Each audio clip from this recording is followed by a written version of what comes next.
Hi, I'm Gary Smith. The chapter I've selected for review is Gouverneur Morris and Theistic Rationalism in the Founding Era, which was written by Greg Fraser.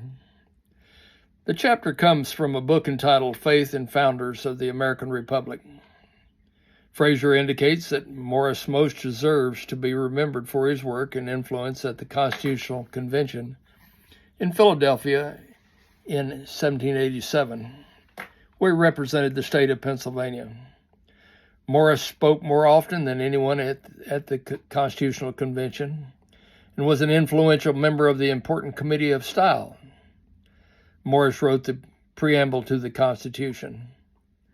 James Madison, known as the father of the Constitution, stated in 1814 that the finish given to the style and arrangement of the Constitution belongs to the pen of Gouverneur Morris. Fraser writes that scholars who study the religions of the American founders often try to fit the founders into Christianity or deism. But Morris does not fit nicely into either camp.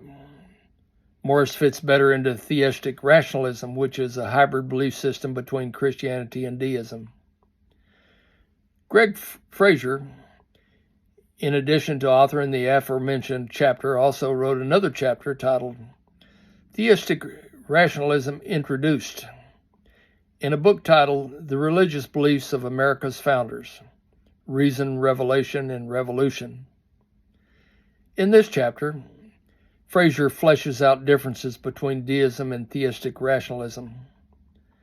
Fraser writes that Lord Herbert of Cherbury in the 17th century was the recognized father of deism. The theological definition of deism was that God has withdrawn his active presence from the universe and remains completely aloof, while it functions in strict accordance with the natural laws which he originally endowed it. In other words, the God of nature essentially functions as an absentee landlord. Theistic rationalists believed in a powerful, rational, and benevolent creator who established laws by which the universe functioned. Their God was a unitary personal God who was present and active and who intervened in human affairs. Consequently, they believed that prayers were heard and effectual, and they believed that the main factor in serving God was living a good and moral life, that promotion of morality was central to the value of religion, and that the morality engendered by religion was indispensable to society. Because virtually all religions promoted morality, theistic rationalists believed that many, perhaps all, religious traditions were valid and led to the same God. Though theistic rationalists did not believe that Jesus was God, they considered him a great moral teacher and held a higher view of him than did most deists. They believed in a personal afterlife in which the wicked would be temporarily punished and the good would experience happiness forever. However, Thomas Foster shows in an article titled Reconsidering Libertines and Early Modern Heterosexuality, Sex and American Founder Gouverneur Morris, that Gouverneur Morris was not a moral man, which his belief in theistic rationalism required. Morris was a sexual libertine and had sexual relations with multiple partners in both America and Europe.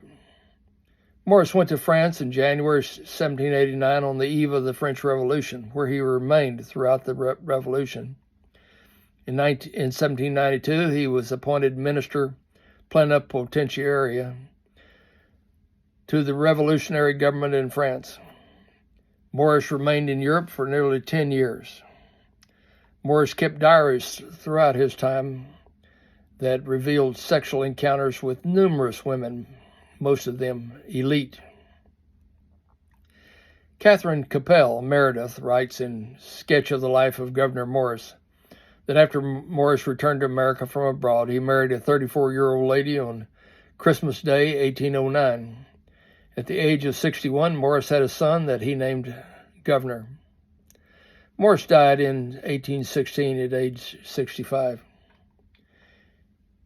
It's amazing to me that the best and the brightest of the American founders could have ended up as deist or theistic rationalists, like Thomas Jefferson and Gouverneur Morris, respectively. Deism and theistic rationalism are religions made from whole cloth, which have no scriptural basis whatsoever. But as brilliant as both men were, they were willing adherents to these man-made religions. Thank you very much.